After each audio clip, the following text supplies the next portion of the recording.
High school visit করতে গেছে, যায়া জিজ্ঞেস করছে ছেলেরা কি পড়ছে, বলে ইতিহাস।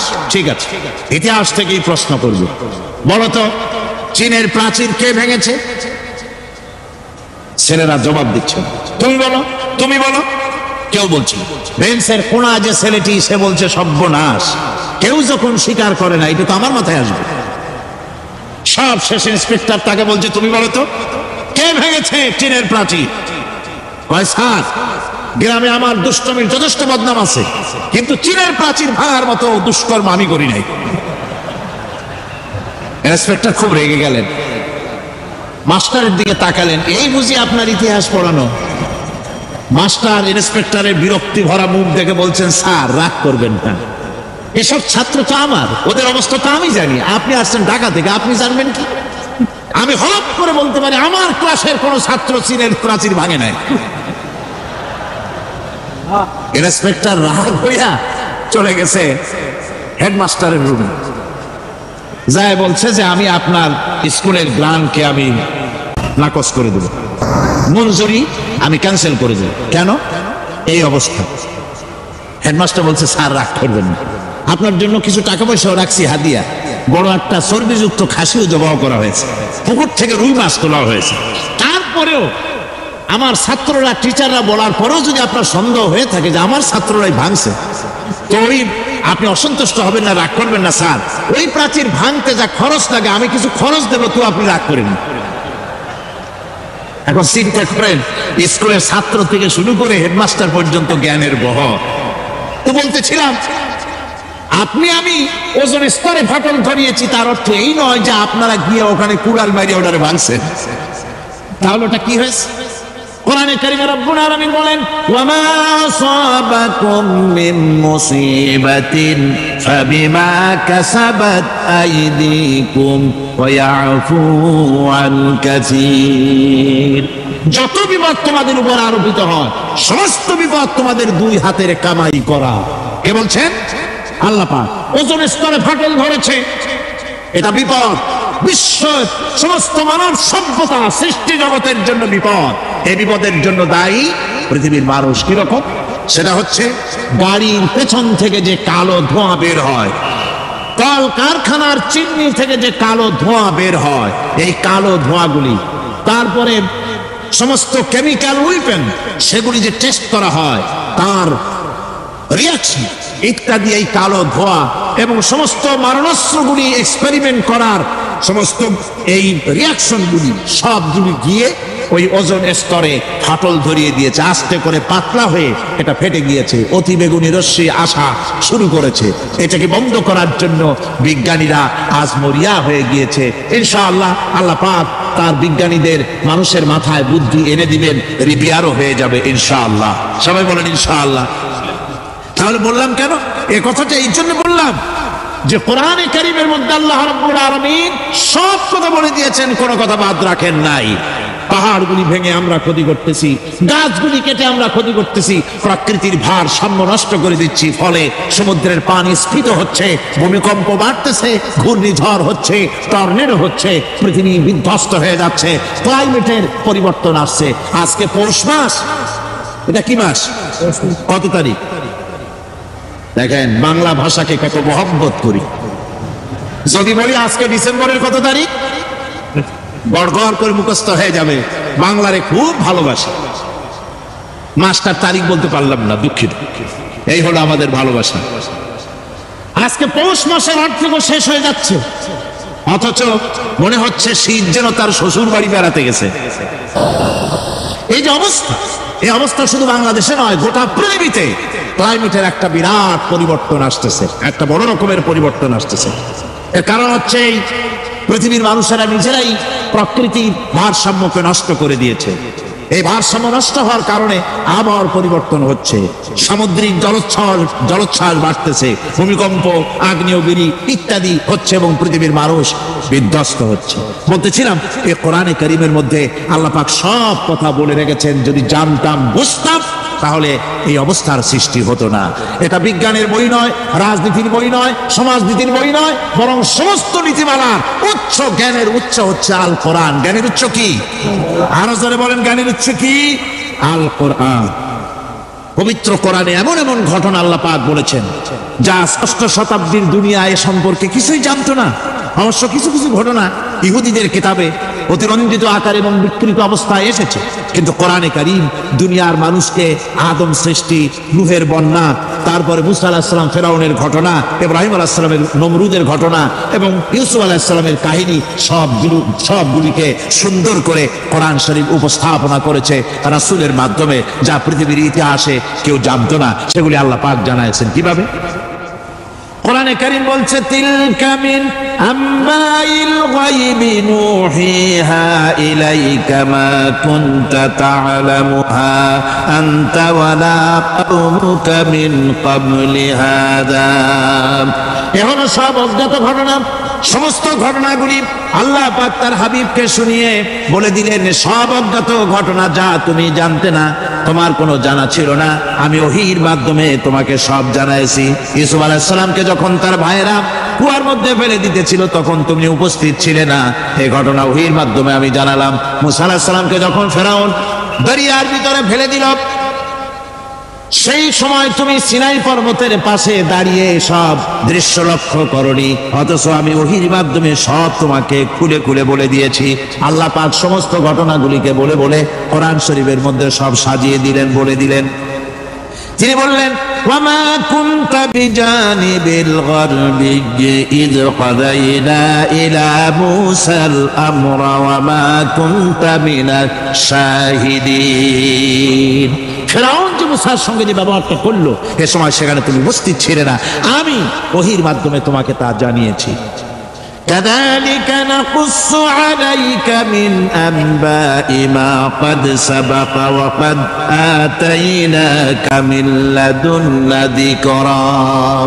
আল্লাহ পাক বলেন, এভাবে আমি আপনার কাছে অতীত ঘটনাবলী ওহীর মাধ্যমে নিখুঁত ভাবে আপনার সামনে সব বলে দিয়েছি। আমার ভাইয়েরা, এই বিশ্বলোকে ঊর্ধ্ব লোক সম্পর্কে নির্ভুল তথ্য বর্ণনা আল্লাহ পাক করে দিয়েছেন কোরআনের মাধ্যমে। 1665 খ্রিস্টাব্দে স্যার আইজাক নিউটন তিনি আবিষ্কার করলেন মাধ্যাকর্ষণ শক্তিকে। এই মাধ্যাকর্ষণ শক্তি, ল অফ গ্রাভিটেশন, এ সম্পর্কে মানুষের এই থেকে কিছু জানলো, কিন্তু আজ থেকে 1400 বছর আগে আল্লাহ রাব্বুল আলামিন তার উম্মি নবী, যিনি কোনো বিজ্ঞানাগারে লেখাপড়া করেন নাই, কোনো সায়েন্স রিসার্চ করেননি, যিনি কোনো কলেজ ইউনিভার্সিটিতে পড়াশোনা করেননি, তার মাধ্যমে জানিয়েছেন মাধ্যাকর্ষণ শক্তির কথা। কোরআন বলছে, ইন্নাল্লাহা ইউমসিকুস সামাওয়াতি ওয়াল আরদা আন তাজুলা। এই পৃথিবী এবং সমস্ত গ্রহ উপগ্রহকে আল্লাহ পাক বলছেন, আমি এমন এক শক্তি দিয়েছি যে শক্তির মাধ্যমে একটা আরেকটাকে আকর্ষণ করে রাখছে। এই পৃথিবীতে মাধ্যাকর্ষণ শক্তি শুধু পৃথিবীর নাই, সূর্যের আছে, মঙ্গলের আছে, নেপচুনের আছে, ইউরেনাসের আছে, বৃহস্পতির আছে। প্রত্যেকটি গ্রহের আলাদা আলাদা মাধ্যাকর্ষণ শক্তি আছে, আর এই শক্তির বলে একটা আরেকটাকে টেনে ধরছে, যাতে করে বিচ্ছিন্ন হয়ে না যায়, যাতে করে ধ্বংসপ্রাপ্ত না হয়। এগুলি আল্লাহ পাক এই তত্ত্বগুলি কোরআনে কারীমের মধ্যে বলেছেন। ফলে মরিস বুকাইলির মতো লোক, যিনি ফরাসি দার্শনিক, তিনি বলেছেন দুনিয়ার সমস্ত বিজ্ঞানীদের থিওরি হচ্ছে এই যে বিজ্ঞানের কোনো থিওরি ফাইনাল নয়। আজ একটা হচ্ছে, কাল সেটাকে পরিবর্তন করে নতুন আর এক থিওরি আসতেছে। কিন্তু কোরআনে কারীমের মধ্যে আমি কে বলতেছেন কথা?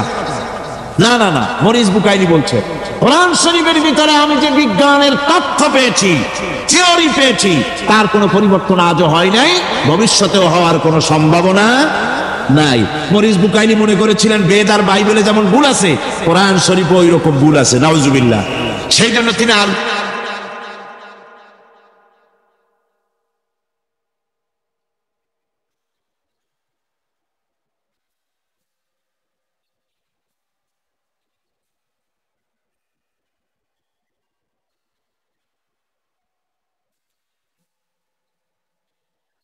তিনি আরবি শিখলেন কোরআন বোঝার জন্য, ভুল ধরার জন্য। কোরআন শিখলেন কি জন্য? ভুল ধরার জন্য। আর এমন শিখছেন, ওই আরবি শিক্ষা মানে আমাদের দেশের লোকদের মতো আনাকুন জানাকুন শেখে নাই। ভালো করে শিখছে, ভালো করেই মুখস্থ করেছেন, তার ভালো করে আরবি শিখেছেন, তারপরে কোরআন শরীফ পড়েছেন, তারপরে তিনি এ কোরআন পড়ে তেলাওয়াত করে বুঝে এরপরে তিনি বই লিখেছেন the Bible, the Quran and science. এই বইয়ের মধ্যে তিনি পরিষ্কার লিখেছেন কোরআন পড়লাম, এর ভিতরে একটা নকতা দেওয়ার, একটা কলমের ফোঁটা দেওয়ার জায়গা কারো নাই। কোরআন নিঃসন্দেহে মহান স্রষ্টা আল্লাহ রাব্বুল আলামিনের মানুষের বানানো কিতাব এটা হতে পারে না। সুতরাং কোরআন শরীফের মধ্যে আল্লাহ পাক সব কথা বলে দিয়েছেন। বিজ্ঞানের সাথে কিন্তু কোরআনের সংঘর্ষ নাই। অনেকে মনে করে যে বিজ্ঞান আর কোরআন এর মধ্যে বিরাট সংঘর্ষ, না, বিরাট সংঘর্ষ নয়, দুই একটা পয়েন্টে সংঘর্ষ থাকতে পারে। অধিকাংশ ব্যাপারই বিজ্ঞান, আমি মনে করি বিজ্ঞানের আবিষ্কার যত বাড়বে কোরআন বোঝা মানুষের জন্য তত সহজ হবে। এটা আমার ধারণা, এটা আমার ধারণা। বিজ্ঞানের সাথে দুই একটা পয়েন্টের উপরে সংঘর্ষ আছে, যেমন চন্দ্র এবং সূর্য সম্পর্কে, সৌরজগৎ সম্পর্কে Copernicus, Kepler, Galileo, Newton, Einstein মহাশূন্য সম্পর্কে যেসব বক্তব্য রেখেছেন সেসব বক্তব্যের সাথে কোরআন শরীফের কিছুটা বৈপরীত্য রয়েছে। যেমন কেউ বলেছেন সূর্য ঘোরে, পৃথিবী স্থির, কেউ বলে সূর্যের চতুর্দিকে পৃথিবী ঘোরে, কেউ কয় চন্দ্র ঘোরে, কেউ কয় আমরা কি আর বসে থাকি, আমরাও ঘুরি। কিন্তু আসলে ঘোরেটাকে কে ঘোরে, এ ফয়সালা কে দেবে? কে দিবে বলুন তো? হ্যাঁ, ঠিক বলেছেন, আল্লাহই দিবেন, কারণ এগুলি সৃষ্টি করেছেন কে? এবার শুনুন, এই বিতর্কের মীমাংসা আল্লাহ পাক করছে কোরআনে কারিমে বহু আগে। গ্যালিলিও, কেপলার, কোপারনিকাস এদের বলার অনেক আগে বিশ্বনবী জনাবে মুহাম্মদ রাসূলুল্লাহ সাল্লাল্লাহু আলাইহি ওয়াসাল্লাম তিনি বলে দিয়েছেন, আল্লাহর কথা তিনি বলেছেন, লাশ-শামসু ইয়ামবাগি লাহা আন তুদরিকাল কামারা ওয়ালাল লাইলু সাবিকুন নাহার ওয়া কুল্লুন ফি ফালাকিন ইয়াসবাহুন। প্রবল জ্ঞানী হইবে যাহারা, আপন মনেতে বুঝিবে তাহারা, রাত্রি পারে না আগে যাইবার দিনের স্থান করি অধিকার, চন্দ্র বাজে না সূর্যের গায়েতে, সূর্য পারে না চন্দ্রকে ধরিতে, যার যে স্থান বহাল রাখিয়া ভ্রমণ করিছে খোদাকে ডরিয়া। আল্লাহ রাব্বুল আলামিনকে ভয় করে সব ঘুরছে, চাঁদ ঘরে, সূর্য ঘরে, মঙ্গল ঘরে, ইউরেনাস ঘরে, বৃহস্পতি ঘরে, পৃথিবীও ঘরে, সব ঘুরছে তো ঘুরছেই, বন বন করে ঘুরছে একটা নির্দিষ্ট কক্ষপথে, আপন আপন কক্ষপথে ঘুরছে, যার ফলে অ্যাক্সিডেন্ট হয় না। সুবহানাল্লাহ, জোরে বলেন সুবহানাল্লাহ। নির্ধারিত কক্ষে ঘুরছে, নির্ধারিত কক্ষে ঘুরছে, এর কক্ষগুলি আল্লাহ পাক ঠিক করে দিয়েছেন, সেই কক্ষে ঘুরতেছে, একে অপরের পথ অতিক্রম করতেছেন। আবার ওই মহাশূন্যের ভেতরে রয়েছে black hole. Black hole, black hole কি? ব্ল্যাক হোল হচ্ছে একটা বিরাট অন্ধকার গহ্বর, একটা মৃত্যুকূপ। এত বড় বিরাট ব্ল্যাক হোল মহাশূন্যে আছে, বিজ্ঞানীরা হয়রান হয়ে গেছে, তার এত বড় শক্তি, সে শুধু তারা খায় না, কোন তারকা ঘুরতে ঘুরতে যদি তার কাছে এসে যায় তারাকে খেয়ে ফেলে। কোন আলো যদি কাছে আসে, আলো শুষে নিতে নিতে আলো যার থেকে এসেছে সেটাকেও শেষ করে ফেলে।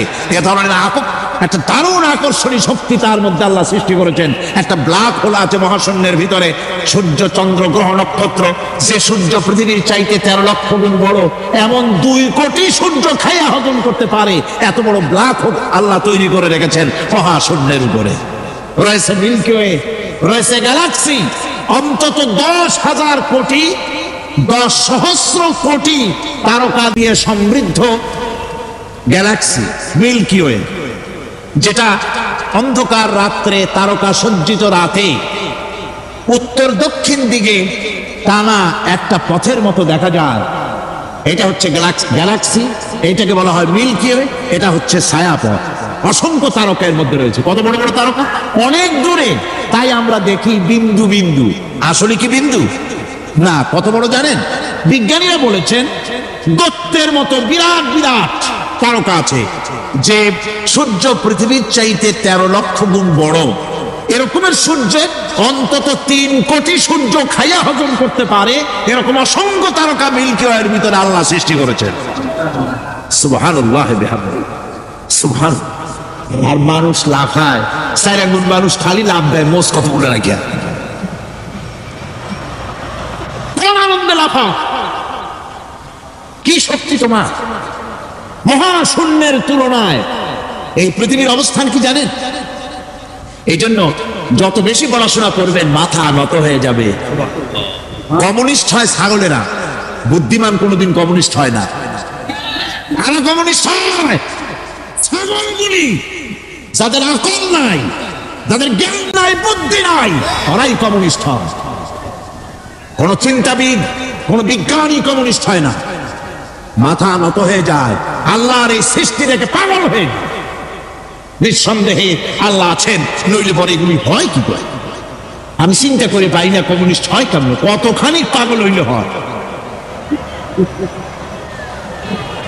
ছোট্ট একটা রুমাল দেখলে মনে করি কোন তাঁতি এটারে বানাইছে, একটা এই কি জানি কয় মাইক দেখলে মনে করি কেউ এটাকে বানাইছে, টেবিল দেখলে মনে করি কেউ বানাইছে, ফ্রিজ দেখলে মনে করি বানাইছে কেউ, একটা সুই দেখলে মনে করি কেউ এটাকে বানাইছে। আর এই বিশাল পৃথিবী, ওই বিশাল আকাশ, কমিউনিস্টরা কয় এমনি এমনি হয়েছে। আমার বন্ধুগণ, মাথা নত হয়ে আসবে চিন্তা করলে কি বিশাল সৃষ্টি আল্লাহ পাকের। এই ছায়াপথ, এই গ্যালাক্সি, এর তুলনায় পৃথিবীর অবস্থান কোথায়? পৃথিবীর অবস্থানটা হচ্ছে, আমার হাতে একটি কলম, এই কলমটা কাগজের উপরে আমি যদি এই নিপটা রাখি, কাগজের ভিতরে নিপে যতটুকুন জায়গা টাচ করবে, মহাশূন্য গ্যালাক্সি মিল্কি ওয়ে, আল্লাহর ওই মহাশূন্যের তুলনায় পৃথিবীর অবস্থান একটা কলমের নিপে যতটুকুন জায়গা নেয় এর থেকে বেশি নয়। এই যদি হয় পৃথিবী, তাহলে সেই পৃথিবীর মানুষ আপনি, আপনি কতটুকু? সলিমুদ্দিন বসিরুদ্দিন খালি লাফা। আমার বন্ধুগণ, লাভ কি? লাভের চলে বলে হেন করেঙ্গে তেন করেঙ্গে, লাঠি কে আন্দার মুগুর ভরেঙ্গে। কয়েকদিন পর শোনা যায় শীত হয়ে পড়ছে, কিছু নাই। সুতরাং আল্লাহ পাকের অসীম সৃষ্টি জগৎ, এর সঙ্গে বিজ্ঞানের সংঘর্ষ কম, দুই একটা পয়েন্টে আছে, বাকি সবগুলিতে বিজ্ঞানের আবিষ্কার যত বাড়তেছে, আল্লাহরে চেনা, সৃষ্টি জগৎকে জানা মানুষের জন্য তত সহজ হচ্ছে। আর রহমান আল্লামাল কোরআন, কোরআন শিখিয়েছেন আমাদেরকে রহমান, এমন নিয়ামত দিয়েছেন যার মধ্যে সব আছে। মানুষ সৃষ্টির ব্যাপারে, মানব সৃষ্টির ব্যাপারে নির্ভুল তথ্য যদি পেতে হয়, তাহলে কার কাছে যাব? জোরে কোন? আল্লাহর কাছে যেতে হবে। আর আল্লাহর কাছে না যাইয়া মানব সৃষ্টির রহস্য যদি জানতে যাই ডারউইনের কাছে, তাহলে আপনার মামু হবে সুন্দরবনের বান্দরেরা, ঠিক কিনা? বান্দরেরা হবে মামু, শিম্পাঞ্জি ওরাং ওটাং হবে আপনার নানার দাদা। তার কারণ ডারউইন সাহেব বলেছেন মানুষ এর পূর্বপুরুষ হলো বাঁদর, শিম্পাঞ্জি, ওরাং ওটাং, এটা হলো তার থিওরি অফ ইভলিউশন। বিবর্তনবাদের এই বিবর্তনবাদের থিওরি পেশ করতে গিয়ে তিনি বলেছেন মানুষ হলো বান্দরের জাত। আরে বেটা, তুই বান্দরের জাত। নিজের লেজ কাটিয়া সকলের লেজ কাটা আরম্ভ করতে যাচ্ছে। কি পাগলের পাগল, মানুষ হয়েছে বান্দরের জাত, আশ্চর্য কথা। কেমনে কইলে? তো বললো যে শিম্পাঞ্জি দেখছে, তো সে শিম্পাঞ্জি দেখে তার মনে হয়েছে যে মানুষ ওরকম তো দেখা যায়, তো মানুষ বুঝি বান্দর থেকেই আসছে। আমি বলি পৃথিবীতে এমন পাগল আমি কোনোদিন দেখিও নাই, শুনিও নাই যে কোনো পাগল পাবদা মাছ দেখে বলেছে যে এটা হচ্ছে বোয়াল মাছের পূর্বপুরুষ। টাকি মাছ দেখে কোন ছাগলেও বলেছে আজ পর্যন্ত যেটা হলো শোল মাছের পূর্বপুরুষ। পুঁটি খাইতে খাইতে আস্তে আস্তে বিরাট শোলে পরিণত হয়ে গেছে, কোন পাগলেও বলে না। আচ্ছা, মেনে নিলাম ডারউইন সাহেবের থিওরি, মেনে নিলাম এক সেকেন্ডের জন্য যে বান্দর থেকেই মানুষ হয়েছে। এখনো তো বানর প্রজাতি আছে না, শেষ হয়ে গেছে? আছে কিনা? তাহলে সুন্দরবনে যান, যে দেখুন কোন বাঁদর কি এ পর্যন্ত দেখা গেছে যে কোমর পর্যন্ত মাংসের মতো হয়ে গেছে? আর একটু দুধ আর পনির আর একটু এই শুটকি মাছ, লোট্টে ফিশ খাওয়াইলে আর কদিনের মধ্যে এই বান্দরটা মানুষ হয়ে যাবে। হয়েছে এরকম? বাঁদরের 12 আনা মানুষ হয়ে গেছে, 14 আনা মানুষ হয়ে গেছে, আর অল্প একটু বাকি। এরকম দেখা গেছে কোথাও? দেখা যায়নি। পাগলামি কথা, পাগলামি কথা। মানুষ বানর থেকে আসেনি, মানুষ ওরাং থেকে আসেনি, মানুষ সিম্পাজি থেকে আসেনি। মানুষ এসছে কোত্থেকে? এটা জানতে হলে এই নির্মূল তথ্য জানার জন্য আসতে হবে কোরআনের কাছে। কার কাছে? আল্লাহ রাব্বুল আলামিন তার হাবিবের মুখ থেকে মানব সৃষ্টি রহস্য তিনি উদ্ঘাটন করে দিয়েছেন। তিনি বলেছেন, দুনিয়াবাসীকে শুনিয়েছেন, ফালয়ানজুরিল ইনসানু মিম্মা খুলিক خلق من ماء دافق يخرج من بين الصلب والترائب। আল্লাহ পাক বলেন, মানুষ কি তার সৃষ্টি রহস্য দেখে না? কেমনে তাকে আমি সৃষ্টি করেছি? মায়ের বক্ষ পিঞ্জর থেকে, বাপের পৃষ্ঠ থেকে সবেগে নির্গত এক ফোঁটা নাপাক পানি দিয়ে আমি আল্লাহ মানুষকে সৃষ্টি করেছি। বান্দর থেকে নয়, ওরাংউটান থেকে নয়, সিম্পাজি থেকে নয়।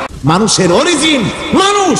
আদম থেকে তোমরা জন্মগ্রহণ করেছো, আদম এসেছে মাটি থেকে, তোমরা এসেছো আদম থেকে। সুবহানাল্লাহ। এটাই হলো মানব সৃষ্টির রহস্যের কথা আল্লাহ পাক বলে দিয়েছেন। অন্যত্র আল্লাহ বলেন, ইন্না খালাকনাকুম মিন তুরাবিন সুম্মা মিন নুতফাতিন সুম্মা মিন আলাকাতিন সুম্মা মিন মুদগাহ। নিষ্প্রাণ মাটি থেকে তোমার উৎপত্তি হয়েছে, আর এই নিষ্প্রাণ মাটি দিয়ে তোমাকে তৈরি করা হয়েছে। এগুলি মাতৃগর্ভের ভিতরে গিয়া নাপাক পানি ফোঁটা জমাট রক্ত হয়েছে, গোশত হয়েছে, তারপরে মানুষের আকৃতি দিয়েছি, আর এরপরে বাচ্চার আকারে মায়ের পেট থেকে আমি আল্লাহ মানুষ করে তোমাকে বের করেছি। সুতরাং মানব সৃষ্টি রহস্যের কথা বিজ্ঞানের সাথে যেটা সাংঘর্ষিক হবে কোরআনের সাথে, আমরা সেটা মানতে পারি না। আমাদেরকে মানতে হবে মূল জ্ঞানের কিতাবটা। মূল জ্ঞানের কিতাব কোনটা? জোরে কোন তো কোনটা? এখানে সব কথা আল্লামাল কোরআন। কোরআন শিখিয়ে মানুষকে আল্লাহ পাক সবচাইতে বড় দয়া করেছেন, এর থেকে বড় দয়ার হয় না। কোরআন শিখিয়েছেন আমাদের, যার মধ্যে সমস্ত তথ্যের কথা আল্লাহ পাক বলেছেন। The universe and doctor Einstein বইয়ের ভিতরে লেখা হয়েছে যে একদিন এমন হবে যখন ধীরে ধীরে সূর্য তার আলো হারিয়ে ফেলবে, চন্দ্র নিষ্প্রভ হয়ে যাবে, আর পৃথিবী আস্তে আস্তে তার গতি হারিয়ে ফেলবে। একথা আজকের বিজ্ঞানীরা অথবা আজ থেকে কয়েক বছর আগের বিজ্ঞানীরা একথা বলছেন। কিন্তু রাসূল করিম সাল্লাল্লাহু আলাইহি ওয়াসাল্লামের মুখ থেকে আজ থেকে 1400 বছর আগে, যিনি বিজ্ঞানাগারে মোটেও পড়াশোনা করেন না, লিখতে জানেন না, পড়তে জানেন না, সই করতে জানেন না, বিজ্ঞান আসছে কথা বলছে, সেই কথা 1400 বছর 1500 বছর আগে রাসূল করিমের মুখ থেকে আল্লাহ পাক বলছেন। কোরআনে কারীম বলছে, ইয়াসআলু আইয়ানা ইয়াউমুল কিয়ামা ফাইদা বারিকাল বাসারু ওয়া খাসাফাল কামারু ওয়া জুমিআশ শামসু ওয়াল কামার। হে রাসূল, রাসূলের কাছে জিজ্ঞাসা করে কিয়ামত কবে হবে?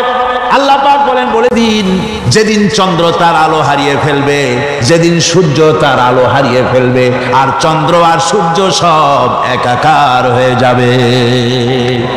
আদরা বলছে চাঁদে আলো থাকবে না, সূর্য আগের থেকে তার উত্তাপ এবং আলো স্তমিত হতেছে, এবং হতে হতে এমন এক পর্যায়ে আসবে তখন সূর্য আলো হারিয়ে ফেলবে। বিজ্ঞানীরা গত 4-5 বছর আগে এ বক্তব্য রেখেছেন, কিন্তু 1400 বছর আগে বিজ্ঞানের লালনাগারে লেখাপড়া না করে হুজুরের মুখ থেকে আল্লাহ কথা বলে দিয়েছেন। তাহলে বিজ্ঞানের আসল কিতাব কোনটা? জোরে বলেন কোনটা? আল্লাহ পাক আরো বলেন, ইজাশ শামসু কুবিরাত ওয়া ইযান নুজুমু কাদারাত ওয়া ইযাল জিবালু সুজ্জিরাত। তারকাগুলি, সূর্যের আলো থাকবে না, নক্ষত্রগুলো স্থানচ্যুত হয়ে যাবে, কক্ষচ্যুত হয়ে যাবে, পাহাড়গুলিকে পরিচালিত করে দেওয়া হবে, কিছুই থাকবে না, সব শেষ হয়ে যাবে। বিজ্ঞানীরা আজ বলতেছে যে সব শেষ হয়ে যাবে, কিছুই থাকবে না, সব শেষ হবে। বিজ্ঞানীরা বলতেছেন, কোরআন অনেক আগে বলেছে, কুল্লু মান আলাইহা ফান ওয়া ইয়াবকা ওয়াজহু রাব্বিকা যুল জালালি ওয়াল ইকরাম। সব শেষ হয়ে যাবে, বিশ্বে যা কিছু আছে সব লয় হবে, ক্ষয় হবে, ধ্বংস হবে, কিচ্ছু থাকবে না। থাকবেন শুধু আল্লাহ সুবহানাহু ওয়া তাআলা। সুবহানাল্লাহি ওয়া বিহামদিহি। কোরআনে কারীম এ কথা বহু আগে আমাদেরকে জানিয়ে দিয়েছে। সুতরাং আসল জ্ঞানের কিতাবটাই হচ্ছে কোরআনে কারীম। এই কোরআনের কাছে আমরা যত যেতে পারবো, যত কোরআন বুঝতে পারবো, ততই আমাদের জন্য আমরা সমৃদ্ধ হতে পারবো। আমাদের উপর আল্লাহর রহমত আসবে, আমরা সমাজ চালাতে পারবো, আমরা দেশ চালাতে পারবো, আমরা দুনিয়ায় শান্তি পাবো, আমরা আখিরাতেও মুক্তি লাভ করতে পারবো। কোরআনে কারীম সমস্ত বিজ্ঞানের উৎস, দর্শনের উৎস। এইটা না জানলে কিছুই জানা হয় না, এইটা জানা হলে সব জানা হয়। পণ্ডিত আপনার ডক্টর শহীদুল্লাহ, আল্লাহ জান্নাত নসিব করুন, সবাই বলুন আমিন। তিনি বলতেন, বড় বড় সেমিনারে গিয়ে বলতেন তিনি, যে আপনারা যারা বক্তব্য রাখতে এসেছেন, জনগণকে বলছি না, যারা বক্তব্য রাখতে এসেছেন, এমএ পাস করেছেন, ডিগ্রি করেছেন, পিএইচডি করেছেন, এভারসিএস করেছেন, বহু কিছু ডিগ্রি আপনারা লাভ করেছেন, নামের আগে 6 হাত লম্বা ডিগ্রি আপনারা লাগাইছেন, আপনারা পণ্ডিত ঠিকই, কিন্তু এই কোরআন শরীফের জ্ঞান যদি আপনাদের না থাকে, আপনারা পণ্ডিত, তবে আপনারা মূর্খ পণ্ডিত। কি পণ্ডিত? কি পণ্ডিত? মূর্খ পণ্ডিত। ওরা বলে যে মৌলবীরা জানে কি, মৌলবীরা জানে কি? আরে ভাই, মৌলবীদের কাছে তো আসল জ্ঞান আছে। সুবহানাল্লাহ ওয়া বিহামদিহি। নামাজ, নামাজ, এই নামাজ হচ্ছে মুসলমানদের সবচেয়ে বড় জিনিস। নামাজ হয় না, নামাজ যত পড়া হয় অধিকাংশ নামাজ হয় না। নামাজের ভিতরে তাদিল আরকান, তাদিল করা ওয়াজিব।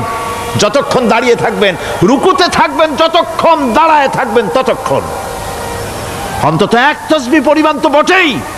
যদি তা না হয়, রুকুত থেকে দাঁড়ালেন, সেজদায় চলে গেলেন, ওয়াজিব তরক হলো, সো সেজদা দিলেন না, নামাজ ফাসেদ হয়ে গেল, নষ্ট হয়ে গেল নামাজ। এটা পাগলামি না। নামাজ সহিভাবে আদায় করতে হবে। নামাজ থেকে দাঁড়াবেন, রুকুত থেকে দাঁড়ায় গেলেন, বলবেন রব্বানা লাকাল হামদ। কোন রব্বানা লাকাল হামদ হামদান কাসীরান তাইয়িবান মুবারাকান ফীহি। চড়াই উচ্চাই পদ দিয়ে নামাজটা পড়বে, তখন আপনি যেন পড়ে না যান, সেজন্য সামনেরটা বুকের সাথে জড়ায় ধরবেন। নামাজের ভিতরে অতিরিক্ত এই কথাগুলি কে বলেছো? কি সৃষ্টি আল্লাহ সুবহানাল্লাহি ওয়া বিহামদিহি। জিরাফগুলি দেখুন, জিরাফগুলি তার মাথা কত উঁচা, লন্ডন জুতে জিরাফ দেখলাম, সে জিরাফের দেহ থেকে তার মাথাটা 22 ফিট উঁচা। তুমি যখন এই দোয়াটা পড়তেছিলে, মানে সে যদি নিচে দাঁড়ায়, 3 তলা বিল্ডিং এর ছাদের উপরে নাস্তা দিলে তো নিচে দাঁড়ায় খাইতে পারে। ছিল তোমার আমলনামায় কে বেশি নাকি লিখবে, সেই পানি খাবে কেমন? রুকুতে দাঁড়ায় এটা পড়বেন, পিছনের ঠ্যাংটা খাটো, সামনের ঠ্যাং দুটো উঁচা, এখন পানি খাবে কেমন? ওই মাথা নামাইতে গেলে ঠ্যাংটা অনেক উঁচা। আল্লাহ পাক এমন সুন্দর ব্যবস্থা করলেন, সামনের দুইটা ঠ্যাং এভাবে সরায় দেওয়ার মতো। ও যখনই পানি খায় দেখলাম দুইটা ঠ্যাং অনেক ছাড়ায় দেয়, দুই দিকে ঠ্যাং চলে যায়, তখন মাথাটা সহজে নিচে নামায় আসে, পানি খাইতে পারে। এই সুযোগগুলি আল্লাহ সুবহানাহু ওয়া তাআলা তিনি করে দিয়েছেন। ওমা কুন্না আনিল খালকি গাফিলিন। আমি আমার সৃষ্টি জগৎ সম্পর্কে অমনোযোগী। আমাদের সিজদার ভিতরে সুবহানাল্লাহ। এইভাবে করে রাসূল করিম সাল্লাল্লাহু আলাইহি ওয়াসাল্লামের নামাজটা কেমন, হাক্কানি উলামাদের কাছ থেকে জেনে নেবেন। যেহেতু হুজুর বলেছেন সাল্লু কামা রাআইতুমুনি উসাল্লি, নামাজ পড়ো সেইভাবে যেভাবে আমাকে পড়তে দেখো। নামাজের ভিতরে একাগ্রতা লাগবে, ভালোবাসা লাগবে, ভয় লাগবে, মুহাব্বত লাগবে। পরিপূর্ণ সময় নিয়ে শান্তিপূর্ণভাবে নামাজ পড়তে হবে। আর যত তাড়াহুড়া সব হচ্ছে নামাজের মধ্যে, ঠিক কিনা? নামাজ বাধ্যতামূলক, সকলকে নামাজ পড়তে হবে।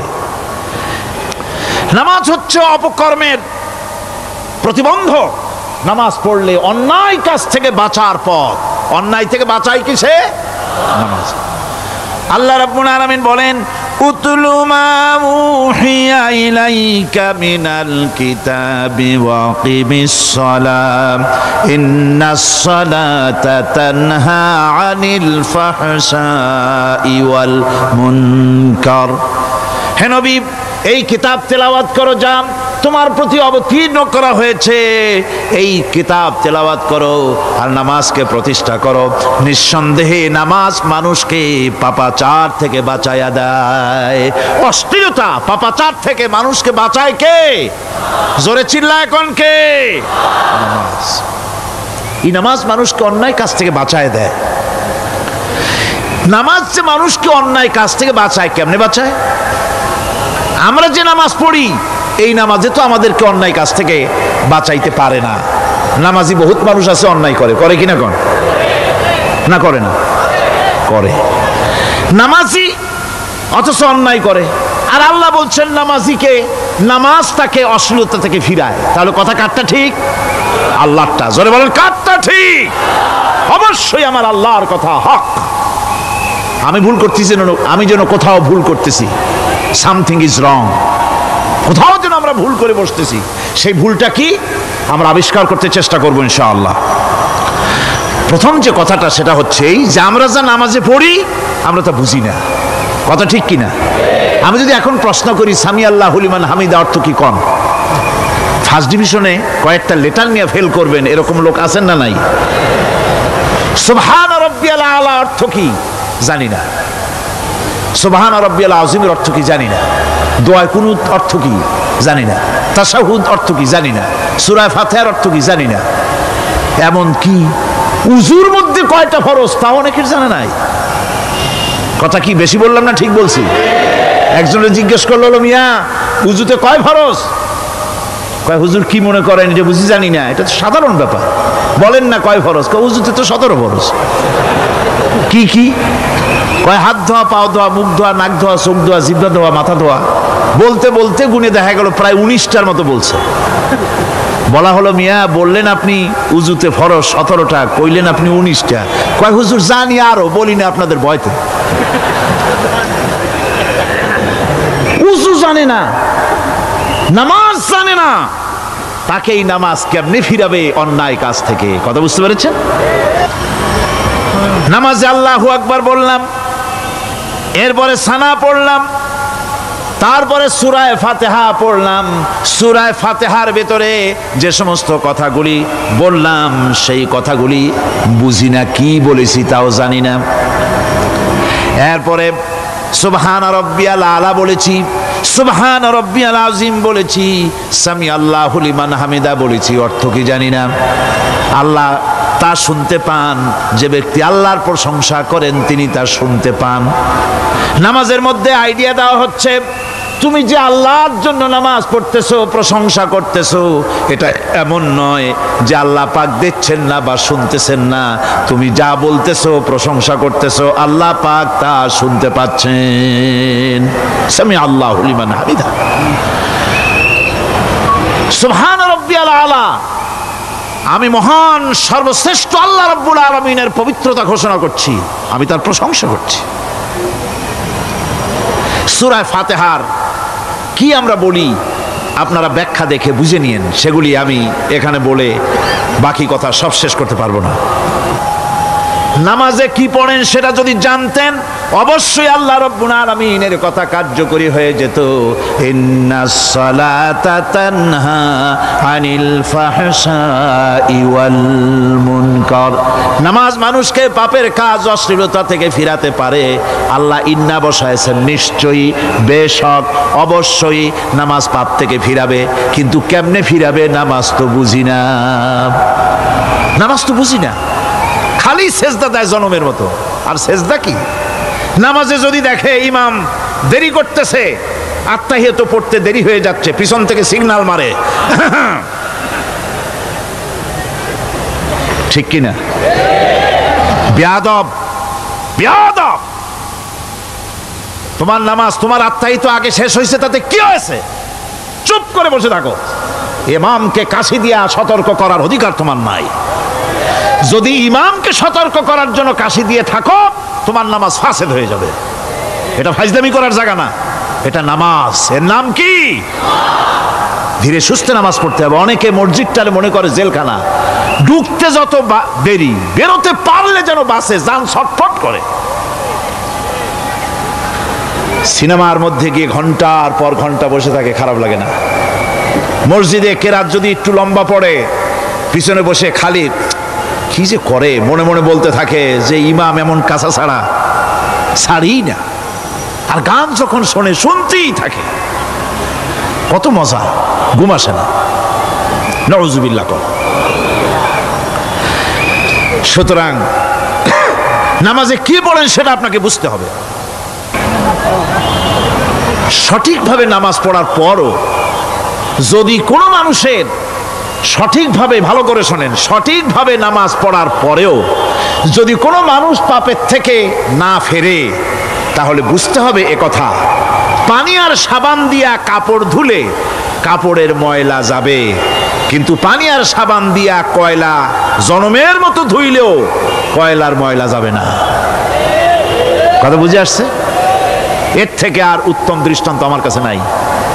নামাজ পড়ার পরেও যদি চরিত্র ভালো না হয়, বুঝতে হবে নামাজ হচ্ছে না, কাঙ্ক্ষিত মানের নামাজ আদায় হচ্ছে না। আল্লাহর নবী বলেছেন, যার নামাজ পাপ কাজ হতে ফিরাতে পারলো না, তার নামাজ নামাজি নয়। আবার শুনুন, রাসূল বলছেন, যার নামাজ তাকে পাপের কাছ থেকে ফিরাতে পারলো না, তার নামাজ নামাজ নয়, ওইটা নামাজ হয় নাই, যার জন্য তার পাপ থেকে তারে ফিরাইতে পারছে না। আর কিয়ামতের দিন বেনামাজিরা সবচাইতে বেশি অপমানিত হবে। সবচাইতে বেশি অপমানিত হবে কারা?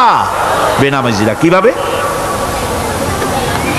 يوم يكشف عن ساق ويدعون إلى السجود فلا يستطيعون। সেদিন কঠিন সময় আল্লাহ রাব্বুল আলামিন লোকদেরকে সিজদা করার জন্য বলবেন, কিন্তু যারা বেনামাজি ছিল দুনিয়ায়, তারা সিজদা দিতে পারবে না। বলেন নাউযুবিল্লাহ। অবস্থাটা কি হবে? খাশিআতান আবসারুহুম তারহাকুহুম যিল্লাহ। তাদের দৃষ্টি নিচু হবে, লাঞ্ছনা এবং অপমান তাদের উপরে চেপে বসবে, সিজদা দিতে পারবে না। আল্লাহ আমাদেরকে ক্ষমা করুন। কিয়ামতের দিন হযরত আদম আলাইহিস সালাম থেকে শুরু করে পৃথিবীর সমস্ত মানুষের সামনে আল্লাহ রাব্বুল আলামিন সিজদা করার জন্য অর্ডার করবেন। যারা নাকি বেনামাজি, ওরা আল্লাহর দরবারে সেদিন সিজদা দিতে পারবে না, লাঞ্ছিত অপমানিত হবে। জোরে কর নাউযুবিল্লাহ।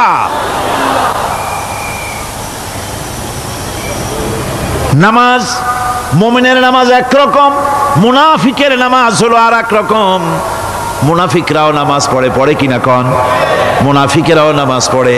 মুনাফিকেরা যখন নামাজ পড়তে যায়, আল্লাহ রাব্বুল আলামিন বলতেছেন, ওয়াইদা কামু ইলাস সালাতি কামু কুসালা।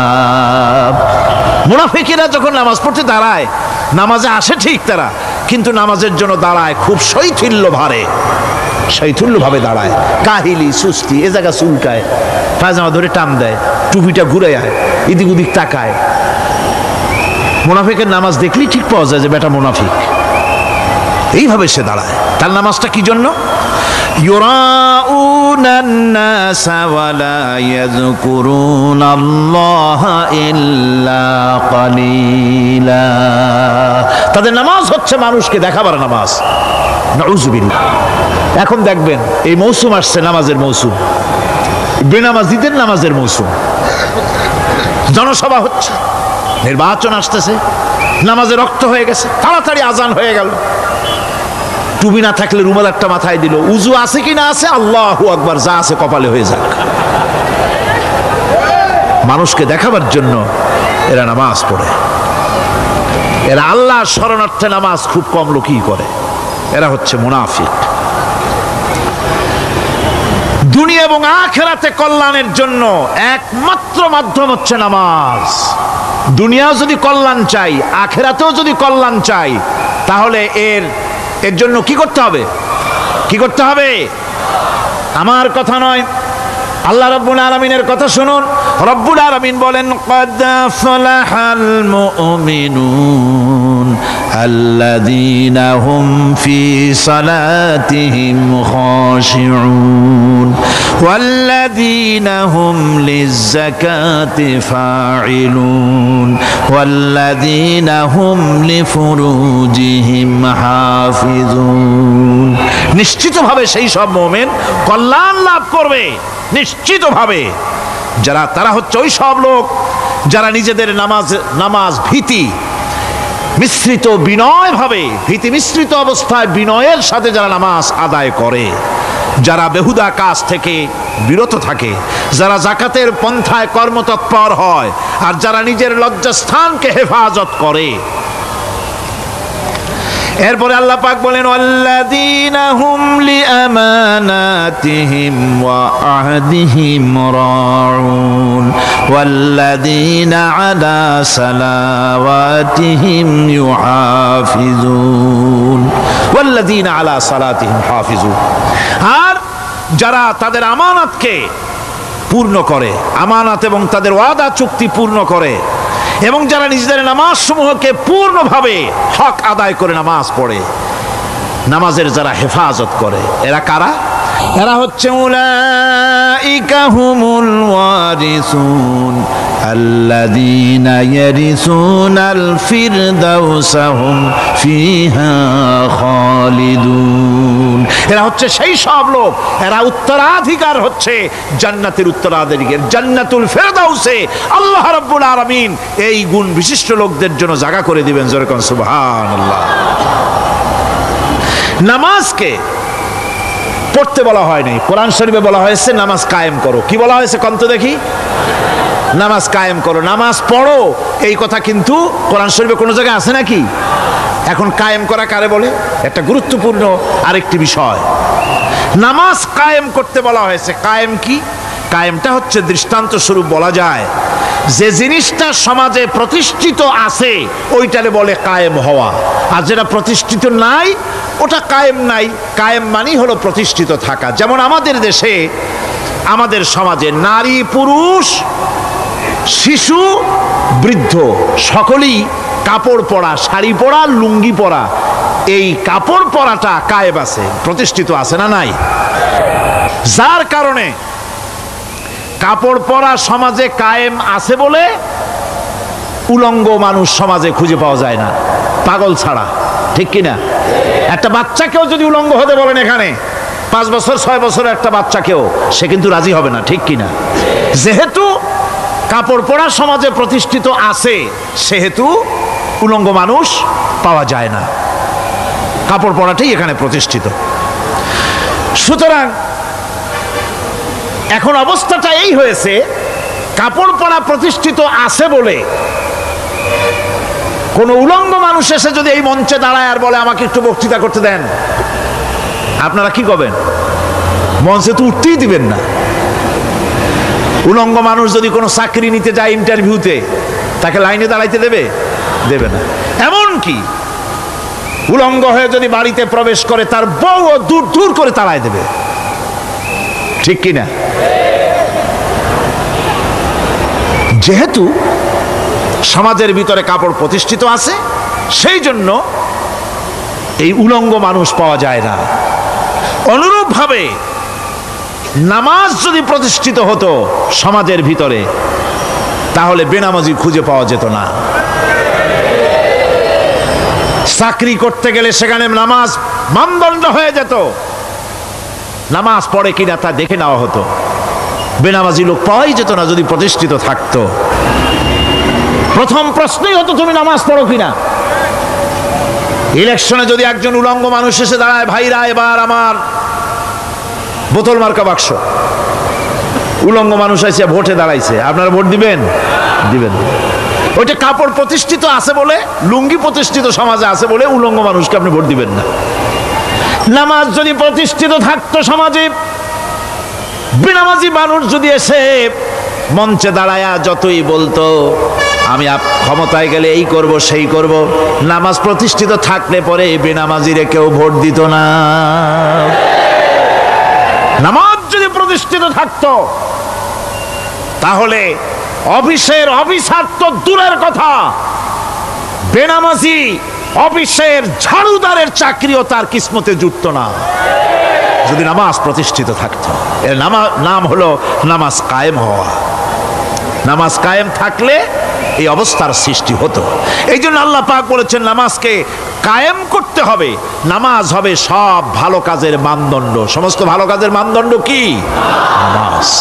নিয়মানুবর্তিতা, সময়ের জ্ঞান শিখায় নামাজ। নামাজ মানুষে কি শিখায়? আল্লাহ রাব্বুল আলামিন বলছেন ইন্নাস সালাতা কানাত আলাল মুমিনিনা কিতাবাম মাওকুতা। নিঃসন্দেহে নামাজ মোমেনদের নিয়মানুবর্তিতার সাথে ফরজ করা হয়েছে, তাদের উপরে নিয়মানুবর্তিতার উপরেই, সময়ের উপরে নামাজকে ফরজ করা হয়েছে। আপনার আন্দাজ মতো আপনি পড়তে পারবেন না, সময় মতো পড়তে হবে, আউয়াল ওয়াক্তে পড়তে হবে। আমার দেশের মসজিদগুলিতে ফজরের নামাজ পড়া হয় এমন সময় পূর্ব দিক ফর্সা হয়ে যায়। ইমাম সাহেব যদি ভুল করেন, নামাজ যদি দোহরাতে যান, তাহলে সূর্য উদয় হয়ে যাবে, এমন অবস্থা। নামাজ এত দেরিতে পড়া হয়। প্রত্যেক ওয়াক্তের নামাজ আউয়াল ওয়াক্তে পড়ার জন্য রাসূল সাল্লাল্লাহু আলাইহি ওয়াসাল্লাম তাগিদ করেছেন। সময়ের দিকে লক্ষ্য রাখতে বলা হয়েছে।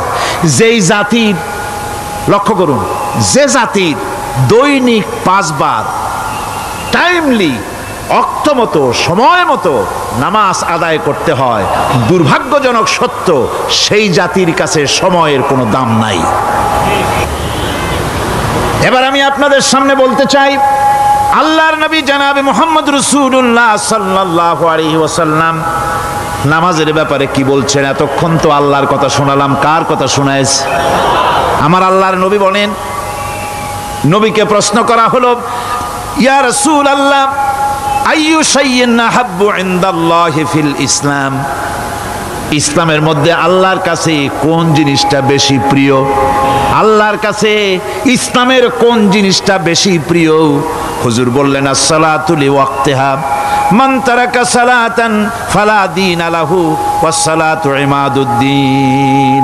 আল্লাহর কাছে সবচাইতে বেশি প্রিয় হচ্ছে নামাজ। সবচাইতে প্রিয় কি? নামাজ। ওয়াক্ত মতো নামাজ আদায় করা আল্লাহ পাকের বেশি প্রিয়। আর এই নামাজ হচ্ছে দিনের খুঁটি। এটা দিনের কি? খুঁটি। এই যে খুঁটিগুলো আছে, খুঁটিগুলো ফালাই দিলে তারপর আপনার এই প্যান্ডেল থাকবে? থাকবে না। বিল্ডিং এর পিলার ভেঙে দেন, বিল্ডিং টিকবে? ঘরের খুঁটিগুলি উড়ায় ফেলেন, ঘর টিকবে? টিকবে না। দিনের খুঁটি হচ্ছে নামাজ। লা দীন লিমান লা সালাতা লাহু, যার কাছে দিন নাই, যার কাছে নামাজ নাই, তার কাছে কি নাই? দিন নাই, ঈমান নাই। আল্লাহর নবী বলেছেন, ওয়ান জাবিরিন রাদিয়াল্লাহু তাআলা আনহু قال قال رسول الله صلى الله عليه وسلم بين العبد وبين الكفر ترك الصلاة। আল্লাহ পাকের নবী বলেন, আল্লাহর বান্দার মুমিন, আল্লাহর বান্দার কাফের, দুইজনের মধ্যে পার্থক্য হলো, যে ব্যক্তি নামাজ পড়ে সে আল্লাহর গোলাম, যে নামাজ পড়ে না সে কাফের হয়ে গেল। যে নামাজ পড়লো না সে কাফের হয়ে গেল। মান তারাকা সালাতান মুতাআম্মিদান ফাকাদ কাফারা, যে ব্যক্তি ইচ্ছে করে নামাজ ছেড়ে দিল সে কাফের হয়ে গেল। বলেন নাউযুবিল্লাহি মিন যালিক। এই জন্য নামাজ আদায় করা বাধ্যতামূলক প্রত্যেকটি মুসলমানের জন্য। রাসূল করিম সাল্লাল্লাহু আলাইহি সাল্লাম একটা দৃষ্টান্ত দিয়েছেন। কারো বাড়ির সামনে যদি একটা নাহার থাকে, একটা পুকুর থাকে, একটা খাল থাকে প্রবাহিত, এতে যদি ওই বাড়িওয়ালা দৈনিক 5 বার গোসল করে, তাহলে তার গায়ে কি কোনো ময়লা থাকে? হুজুর, সাহাবীরা বললেন, না হুজুর, থাকে না। হুজুর বললেন, এটাই হলো নামাজের দৃষ্টান্ত। 5 ওয়াক্ত নামাজ যে আদায় করবে, সেই গুনাহ থেকে আল্লাহ পাক তাকে পবিত্র করে দিবেন। সুবহানাল্লাহি ওয়া বিহামদিহি। আমার ভাইয়েরা, নামাজ পড়লে পরে এক জুমা থেকে আর এক জুমা পর্যন্ত মানুষ যে সমস্ত গুনাহ করে, কবিরা গুনাহগুলি বাদে, শিরক আর কবিরা গুনাহগুলি বাদে যত গুনাহ আছে তার কাফারা হয়ে যায়। নামাজ যে সঠিকভাবে আদায় করবে, এই নামাজটা একটা কঠিন কাজ। নামাজটা কি কাজ? কে বলতেছেন এ কথা? আল্লাহ পাক। ওয়া ইন্নাহা লাকাবীরাতুন ইল্লা আলাল খাশিঈন। নামাজ একটা ভারী জিনিস, একটা কঠিন জিনিস। কাদের জন্য কঠিন নয়? যারা নাকি আল্লাহ পাককে ভয় করে। আল্লাযীনা ইয়াযুন্নুনা আন্নাহুম মুলাকু রাব্বিহিম ওয়া আন্নাহুম ইলাইহি রাজিউন। যারা নাকি একথা মনের ভিতরে ধারণা করে যে আল্লাহ রাব্বুল আলামিনের দরবারে আমার হাজির হওয়া লাগবে, মোলাকাত করা লাগবে, এই চিন্তা যারা করে, তাদের জন্য নামাজ মোটেই কষ্টকর নয়, নামাজ মোটেই তাদের জন্য অসহনীয় নয়, বোঝা নয়, ভার নয়। তারা নামাজ আদায় ঠিকই করবে।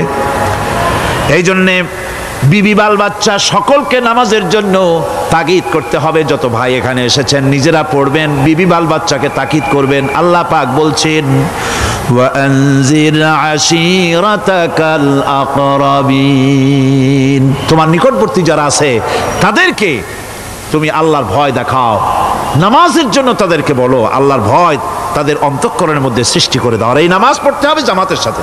নামাজ পড়তে হবে কিসের সাথে? জামাতের সাথে। রাসূল করিম সাল্লাল্লাহু আলাইহি ওয়াসাল্লাম বলছেন, হুজুরের কাছে, আল্লাহর নবীর কাছে হযরতে আবু হুরায়রা রাদিয়াল্লাহু তাআলা আনহু হাদিসটি বর্ণনা করেছেন। হুজুরের কাছে একজন অন্ধ লোক এলো। সেই অন্ধ লোক এসে বললেন, হুজুর আমি তো চোখে দেখি না, জামাতের যে গুরুত্বের কথা আপনি বললেন, আমাকে কি রুখসত দেওয়া যায় নাকি? আমি অনেক সময় সাথী সঙ্গী পাই না, আমাকে কি রুখসত দেওয়া যায় নাকি? হুজুর বললেন, হ্যাঁ তোমাকে রুখসত দেওয়া গেল। অন্ধ যখন হেঁটে যাচ্ছিলেন, নবীজি তাকে আবার ডাকলেন, ডেকে জিজ্ঞেস করলেন, অন্ধ নামাজের মসজিদের আজান কি তোমার কানে যায়? বলে, হ্যাঁ আমি আজান শুনি। হুজুর বললেন, আজানের জবাব দিবা, মসজিদে এসে জামাতে নামাজ পড়বা। একজন অন্ধকে রুখসত দেওয়া হয় নাই। মসজিদে আজান শোনার পর ঘরে বসে যদি নামাজ আদায় করেন, নামাজের হক আদায় হবে না। হুজুর সাল্লাল্লাহু আলাইহি ওয়াসাল্লাম বলেছেন, মসজিদে আজান হওয়ার পর যে ব্যক্তি ঘরে বসে নামাজ পড়ে, আমার ইচ্ছা হয় ঘরটা আগুন দিয়ে জ্বালায় দেই। কে বলতেছেন? রাহমাতুল লিল আলামিন বলতেছেন। রাহমাতুল লিল আলামিন বলতেছেন। ঘরের মধ্যে যদি মেয়ে লোক আর বাচ্চারা যদি না থাকতো, তাহলে আমার ইচ্ছা হয় আমি বলি আগুন দিয়ে ঘরটারে জ্বালায় দাও। এই ঘরের মহব্বতেই তো সে বাইর হয় না। নামাজের এত বড় গুরুত্ব দেওয়া হয়েছে। আমার বন্ধুগণ, এই নামাজের জামাতি আল্লাহর নবী জীবনের শেষ নামাজ জামাতে আদায় করেছেন। জীবনের শেষ নামাজটাও জামাতে আদায় করলেন। তখন তার এমন অবস্থা, এত অসুস্থ, দাঁড়াতে পারেন না, হাঁটতে পারেন না। দুইজন সাহাবীর কাঁধের উপরে ভর করে তারপরে বহু কষ্ট করে মসজিদে গিয়ে নামাজ আদায় করেছেন। খুতবা দিয়েছেন। বললেন, খুতবা দিতে গিয়ে বললেন, আজ থেকে মসজিদে নববীর চতুর্দিকের সকলের দরজা বন্ধ হয়ে যাবে, শুধু আবু বকরের দরজাটা খোলা থাকবে।